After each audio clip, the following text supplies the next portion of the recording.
Alors, le 5 mai 2023, l'OMS a officiellement annoncé la fin de l'urgence sanitaire internationale pour le Covid-19. Oui, Une page qui se tourne, après plus de 3 ans quand même. c'est ça, une période intense. Intense, oui. Et aujourd'hui, on va justement essayer de regarder un peu les conséquences de cette pandémie. On a pas mal de sources sous la main, des rapports de l'OMS, des analyses économiques. Oui, Banque mondiale, FMI, et puis des enquêtes plus ciblées sur l'emploi en France, par exemple, ou sur la pauvreté. L'idée, c'est de dresser un portrait un peu global de ce qui a changé, hein. Exactement. Essayer de comprendre l'ampleur des impacts au-delà des gros titres. Bon, commençons par l'humain, forcément. L'OMS donnait le chiffre d'environ 6,9 millions de décès recensés en juin 2023. C'est énorme. C'est énorme. Et encore, ce sont les chiffres officiels. Mais ce qui est frappant, ce sont les disparités. Ah oui. Bah oui, les Amériques, par exemple, nord et sud confondus, concentrent presque 42% des décès. L'Europe, elle, a surtout une circulation très forte du virus, 36% des cas mondiaux. D'accord. Et d'autres régions? Alors, l'Afrique, c'est particulier. Le taux de décès par cas confirmé est le plus élevé, 1,94%. Mais il faut être prudent, Pourquoi? à cause des données. Voilà. Le dépistage, la vaccination, l'accès était plus limité, donc les chiffres sont probablement sous-estimés. C'est un peu le flou. À l'inverse, le Pacifique occidental s'en sort mieux, avec un taux de décès très bas.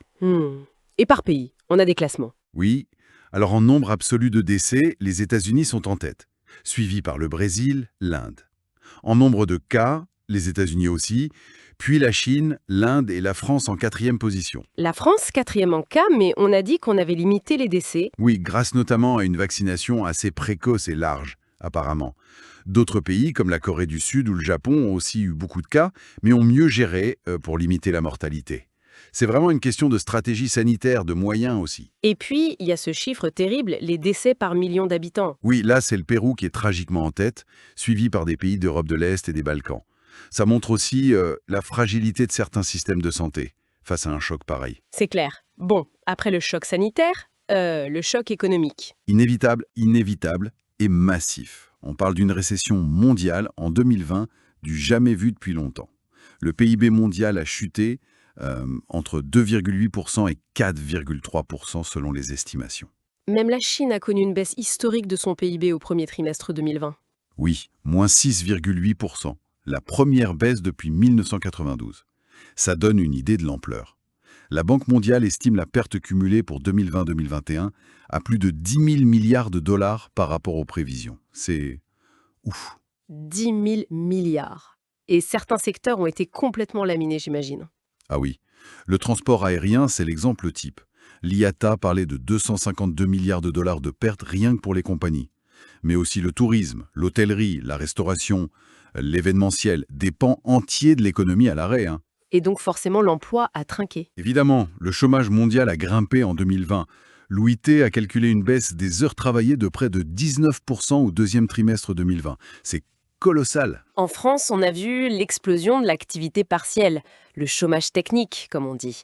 Une enquête de l'UNEDIC fin 2020 l'a bien montré. Oui, cette enquête est intéressante. 81% des entreprises y ont eu recours pendant le premier confinement. Et ça a touché de manière très inégale. C'est-à-dire? Surtout les ouvriers, les employés, ceux qui ne pouvaient pas télétravailler en fait. Les cadres étaient plus protégés de ce côté-là. Et pour ceux qui cherchaient du boulot à ce moment-là, les demandeurs d'emploi? Situation très dure. Les 3/4 se sont retrouvés au chômage total pendant le confinement. Beaucoup avec des revenus en baisse et très peu d'épargne pour tenir.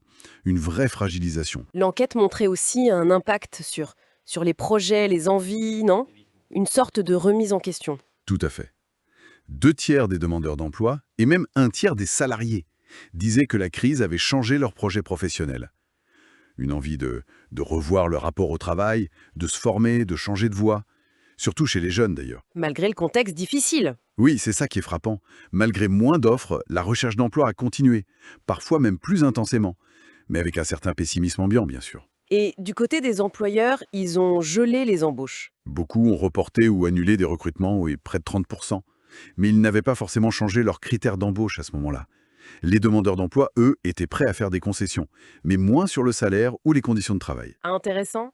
Abordons maintenant les conséquences sociales plus larges. La pauvreté, les inégalités. La Banque mondiale a fait une grosse enquête là-dessus. Oui, dans 34 pays, et le constat est clair.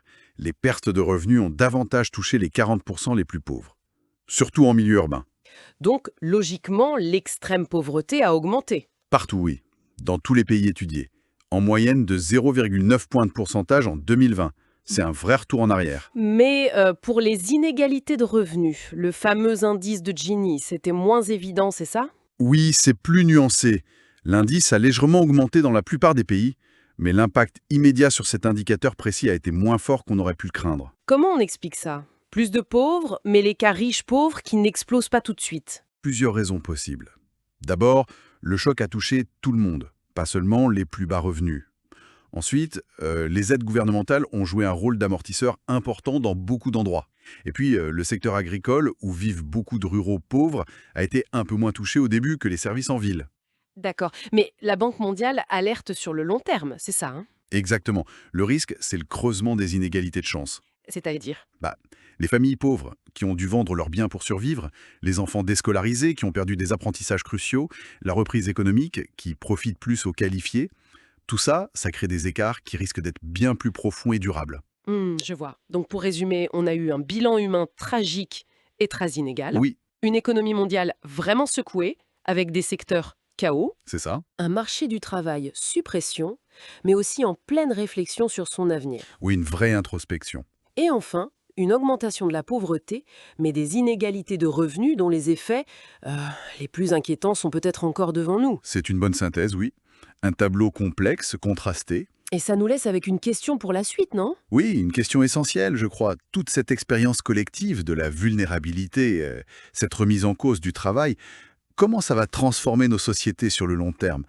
Qu'est-ce qu'on attendra de plus de l'état de la collectivité en termes de protection sociale, de préparation de nos systèmes de santé? C'est peut-être là, finalement, que l'héritage le plus profond de la pandémie va se jouer. C'est une bonne question pour terminer, en effet. De quoi réfléchir.